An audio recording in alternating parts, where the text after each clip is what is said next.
레위기 18장에서 27장까지는 이스라엘 백성들이 생활하는 데 있어서 실제적인 성결을 유지하기 위한 규례에 대한 기록입니다.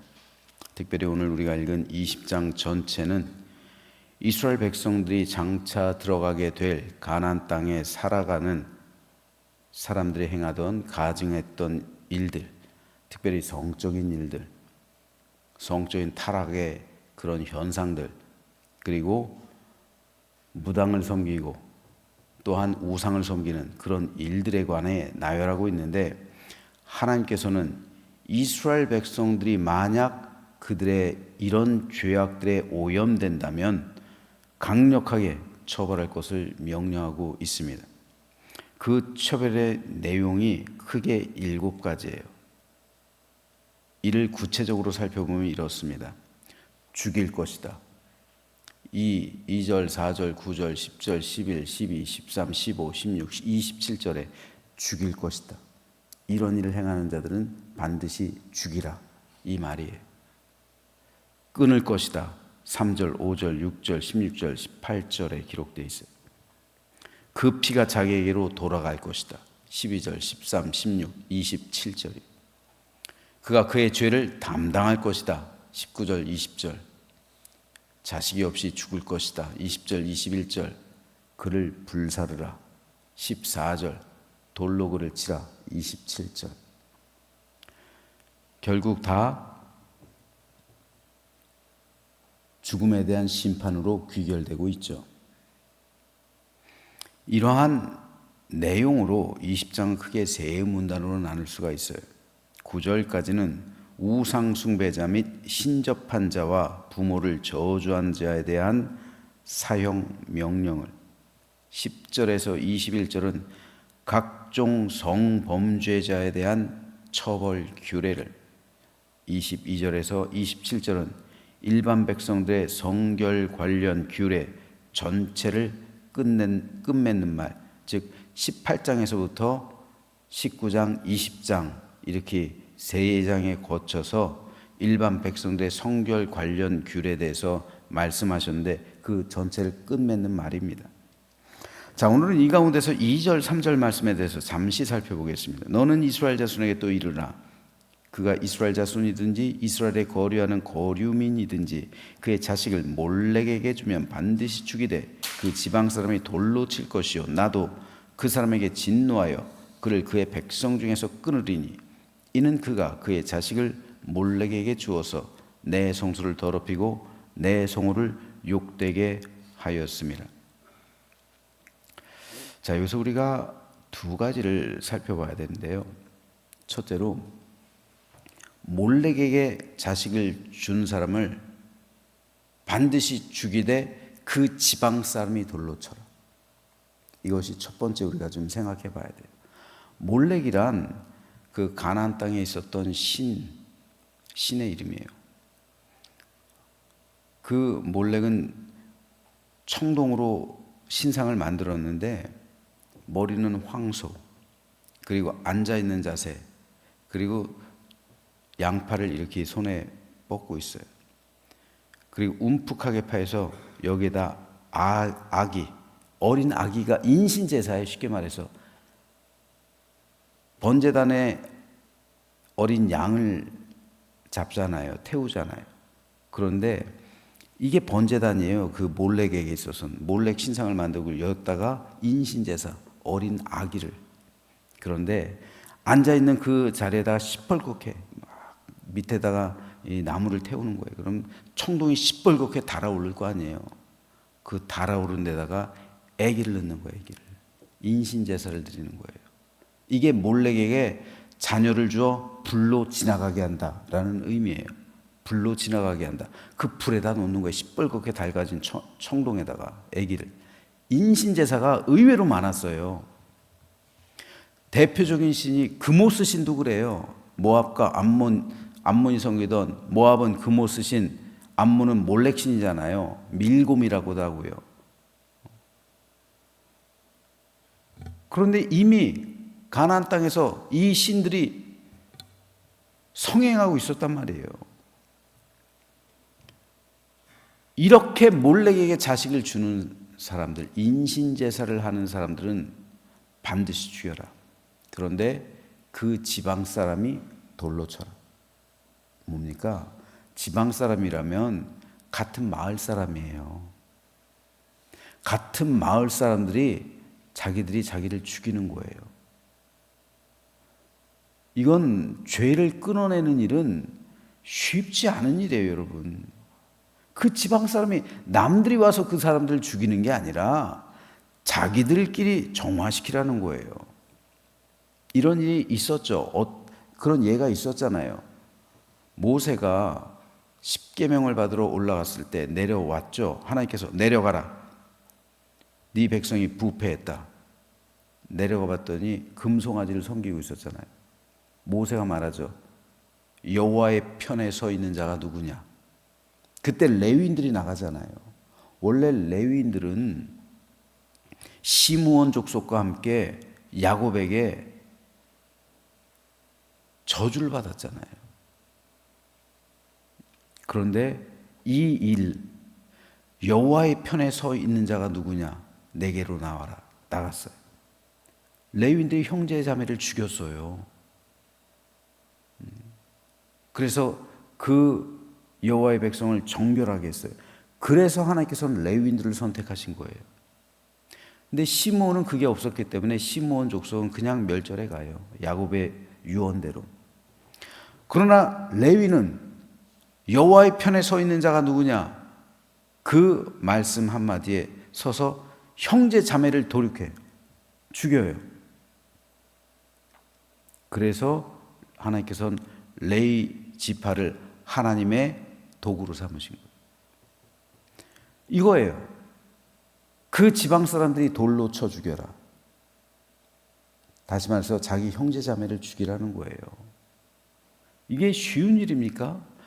자기 이웃을 하루아침에 자기 이웃을 죽이라는데 이게 쉬운 일이에요? 그거 쉬운 일 아니에요. 그런데 그렇게 하라고 하나님께서 명령하신 이유는 죄를 정화시키는 일이 그렇게나 힘들다는 거예요. 자기 피부치를, 자기 살을 도려내는 것 같은 고통이에요. 그러니까 죄를 정화시키는 것은 절대로 쉬운 게 아니에요. 이걸 하나님께서 먼저 말씀하시는 거예요. 하지만 그래야 살아가는 거예요. 그래야 살 수 있는 거예요. 그 죄가 그 공동체 전체를 오염시키는 거예요. 누룩이 그 빵 전체를 부풀게 하는 것처럼 죄가 그 공동체 전체를 오염시켜요. 그러니까 아프고 힘들더라도 도려내라는 겁니다. 이것이 하나님께서 첫 번째로 주시는 계명이고요. 두 번째로 3절에 보면은 나도 그 사람에게 진노할 것이다. 나도 그 사람에게 진노할 것이다. 너희는 그를 쳐서 죽여라. 이것이고요. 나도 그 사람에게 진노할 것이다. 그래서 그를 그의 백성 중에서 끊을 것이다. 너희는 그를 돌로 칠 것이고 나도 그를 끊을 것이다. 이거예요. 여기서 끊으리라 라는 말은 히브리어로 히크라티예요. 히크라티. 이 말은 베어내다 라는 의미예요. 내가 그를 베어낼 것이다. 백성 가운데 베어낼 것이다. 베어내신다는 하나님의 이 선언은 죽이라 라는 이 심판보다 훨씬 더 무서운 거예요. 왜냐하면 이스라엘 백성은 단순한 생활 공동체가 아니에요. 단순한 생활 공동체가 아니라 언약 공동체. 즉 이스라엘 백성은 단순하게 이 땅에서 세상의 풍요로움을 공유하고 있는 생활 공동체가 아니라, 삶의 공동체가 아니라 하나님께서 주시는 구원, 영생, 생명을 누리고 있는 언약 공동체예요. 따라서 끊으리라, 베어내리라 라는 이 선언은 어디서 베어내신다는 거예요? 언약에서, 천국에서, 구원의 자리에서 끊어버릴 것이다, 베어낼 것이다 라는 선언이에요. 그렇기 때문에 앞서 말했던 7가지 종류의 모든 심판 가운데 가장 무서운 심판이 바로 베어낼 것이다, 끊어버릴 것이다 라는 이 선언입니다.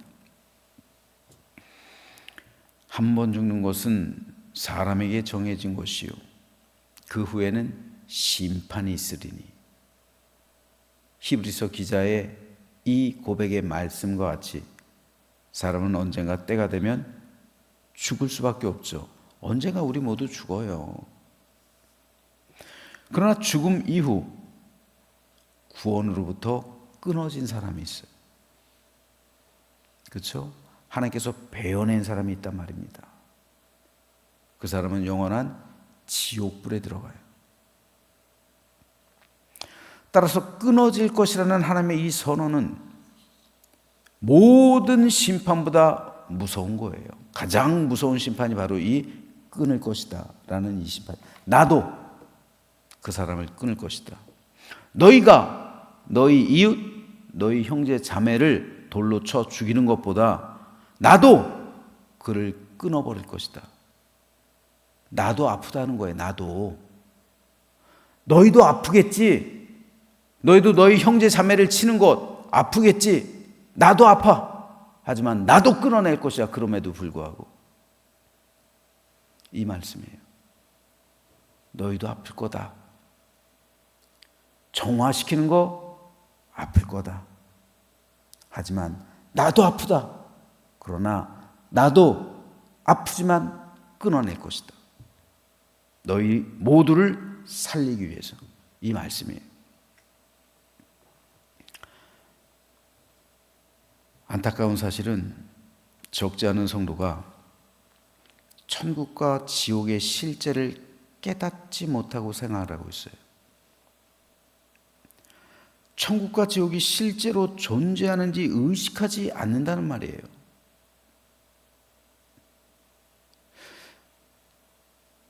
나는 우리 성도들이, 적지 않은 성도들이 안 믿는 것 같아요. 천국과 지옥을. 믿지 않는 것 같아요. 진짜. 있다고 생각하면 저렇게 생활할까? 안 믿는 것 같아요.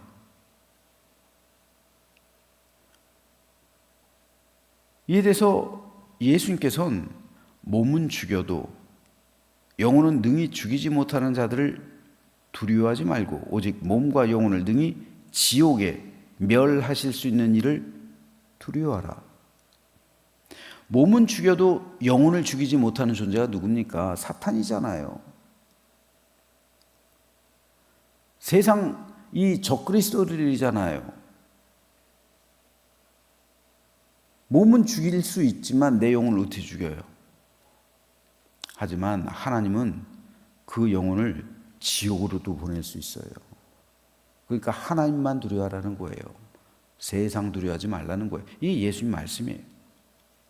신약 성경에서 여러분 구약에는 지옥이란 말이 나오지는 않아요. 음부라는 말, 스올이란 말이 나오지만, 그러나 신약 성경에는 이게 명명백백하게 지옥이란 단어가 등장해요. 13번 나옵니다.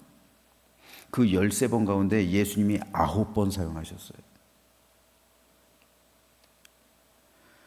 주님께서 그 정도로 지옥을 강조하신 거예요.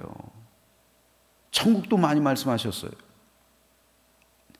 예수님께서는 지옥을 가리켜 거기에서는 구더기도 죽지 않고 불도 꺼지지 아니하느니라 말씀하십니다. 그러나 두려워하는 자들과 믿지 아니하는 자들과 흉악한 자들과 살인자들과 음행하는 자들과 점술가들과 우상 숭배자들과 거짓말하는 모든 자들은 불과 유황으로 타는 못에 던져지니 이것이 둘째 사망이라. 자, 오늘 레위기 20장에서 기록된 모든 죄악이 요한계시록 21장 8절에 기록되고 있잖아요. 두려워하는 자들, 믿지 아니하는 자들, 흉악한 자들, 살인자들, 음행자들, 점술가들, 우상 숭배자들, 그죠? 이 모든 죄가 이 레위기 20장에서 기록하고 있는 이 모든 죄를 요한계시록 21장 8절에서 한마디로 이렇게 요약하고 있잖아요. 한 줄로. 그런데 그들은 불과 유황으로 타는 못에 던져질 것이다. 하나님께서 끊어버린다는 거. 끊어버린다고 말씀하셨죠. 내가 베어낼 것이다. 구원 공동체에서 베어낼 것이다. 그런데 이렇게 베어낸 사람이 당하는 형벌이 뭐라고요? 둘째 사망. 그러므로 끊어버릴 것이다 라는 말은 둘째 사망이에요. 둘째 사망.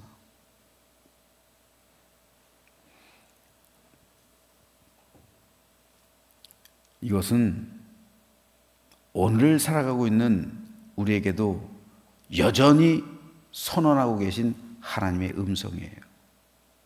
내가 끊어버릴 것이다 라는 이 경고의 말씀, 이 심판의 말씀이 오늘도 여전히 하나님께서는 우리에게 말씀하시는 거예요. 이 음성 무시해서는 안 돼요. 모든 성도 이 음성을 들어야 합니다. 이 음성과 이 경고와 심판의 말씀에 대해서 무감각해서는 안 돼요. 우리가 세상 살아가다 보면 건강 잃을 수 있어요. 재산? 잃을 수 있습니다. 심지어는 사랑하는 사람을 잃을 수도 있어요. 내가 생명처럼 아꼈던 소중한 그 무엇 잃을 수 있어요. 하지만 이 모든 것 다 잃어버린다 할지라도 그것들 잃어버린다고 해서 내가 지옥 가지는 않아요. 그렇죠? 그것들이 그 소중하게 여기는 그 모든 것이 나를 천국에서 끊어버릴 수 없다고요. 그래서 바울은 누가 우리를 그리스도의 사랑에서 끊으리요? 환난이나 곤고나 박해나 기근이나 적신이나 위험이냐 칼이랴. 이 모든 것 나를 죽일 수는 있지만, 나를 박해할 수는 있지만 그리스도의 사랑에서 끊을 수 없다는 거예요. 나를 베어낼 수 없다는 거예요. 그러므로 우리는 예수님 말씀처럼 우리 영혼을 지옥에 멸하실 수 있는 하나님을 두려워해야 합니다. 내가 너를 끊어버릴 것이라는 하나님의 이 엄중한 경고와 심판 말씀 앞에서 떨며 회개해야 돼요. 그렇지 않으면 진짜 내 영혼은 구원에서 제외되는 거예요. 천국에서 끊어지는 겁니다. 하나님께서 베어내버리시는 거예요. 그래서 둘째 사망, 곧 지옥으로 보내지는 거예요. 제가 요즘 무엇을 위해서 가장 많이 기도할 것 같습니까? 교회 리모델링 문제일까요? 아니면 교회 땅 매각하는 문제일까요? 어떤 문제일까요? 물론 그 문제들을 위해서 열심히 기도합니다. 하지만 그 기도들보다 더 간절하게 하고 매일 더 우선하고 더 부르짖는 기도는 여러분의 구원 문제예요. 여러분의 영혼이 하나님에게서 끊어지지 않기 위해서 저는 날마다 기도합니다. 여러분 이름 한 사람 한 사람 이름 부르면서 될 수 있으면 기도 때마다, 새벽 기도 때, 오후 3시 기도 때, 그리고 밤 9시 중보 기도 때, 나시린의 기도 때, 될 수 있으면 여러분 영혼 이름 한 사람 한 사람 불러요. 적어도 하루에 한 번은 불러요. 여러분의 영혼이 구원받는 것, 그거 이상 소중한 것이 없는 것이고 그게 목회예요.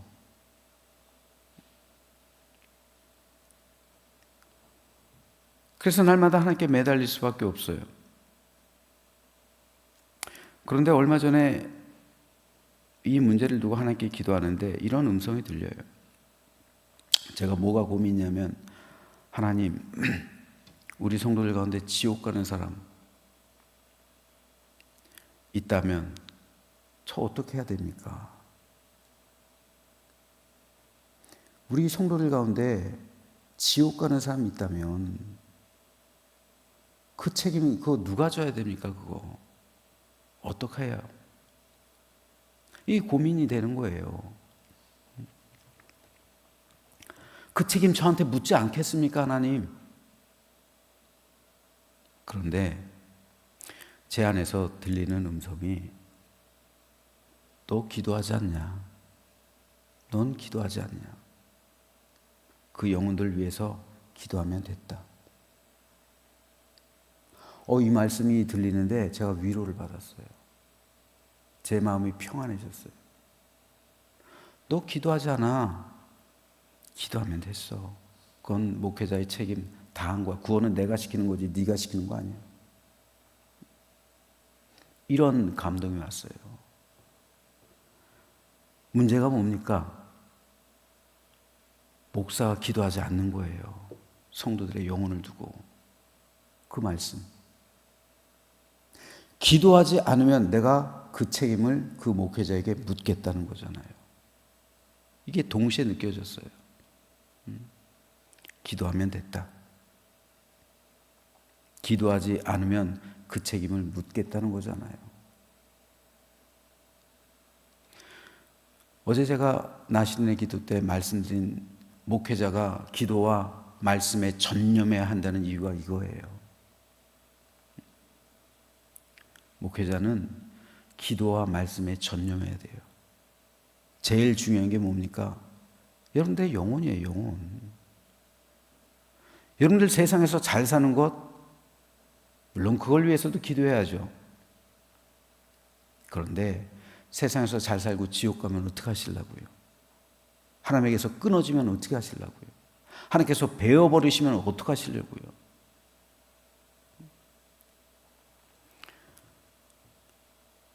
그래서 목사는 기도와 말씀에 전념해야 돼요. 다른 게 중요한 게 아니에요. 교회 리모델링 해야 돼요. 반드시 해야죠. 책임져야죠. 그 문제도. 하지만 그거보다 앞서는 것, 가장 소중하고 가치 있는 것, 하나님께서 부르신 이유, 바로 성도들의 영혼 때문에 부르신 거잖아요. 그 영혼을 책임지기 위해서. 그럼 어떻게 책임져요? 기도밖에 없는 거예요, 기도.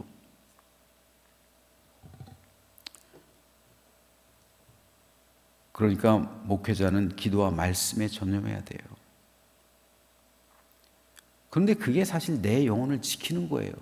그래서 제가 받은 그 응답의 말씀처럼 내가 기도하면 됐다.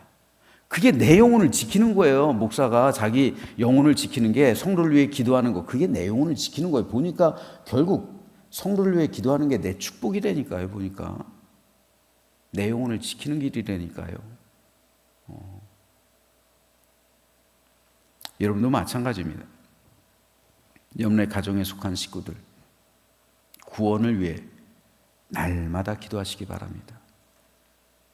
그리고 하나님 앞에서 정직하고 순결한 믿음의 삶을 살아가시기 바랍니다. 레위기 20장, 결국 18장, 19장, 20장 결론은 뭡니까? 성결이잖아요. 거룩. 레위기 전체 주제 거룩이잖아요. 어떻게 하나님 앞에서 성결한 존재가 될까? 어떻게 구원받은 사람답게 생명을 이어받은 공동체답게 거룩한 삶을 살까? 이거잖아요. 이 고민해야 됩니다. 그러면 우리 영혼은 절대로 천국에서 끊어질 일은 없을 겁니다. 우리 주 예수 그리스도의 은혜와 우리 하나님의 극진하신 사랑하심과 성령의 감화 감동 역사신의 은총이 저희 여러분의 삶 가운데 임하시기를 간절히 축원합니다. 그래서 하나님의 보호하심을 오늘도 누리고 매일매일 우리 하나님의 은혜 가운데 천국의 기쁨의 삶을 살아가는 우리 모두가 되시기를 주님 이름으로 축원합니다.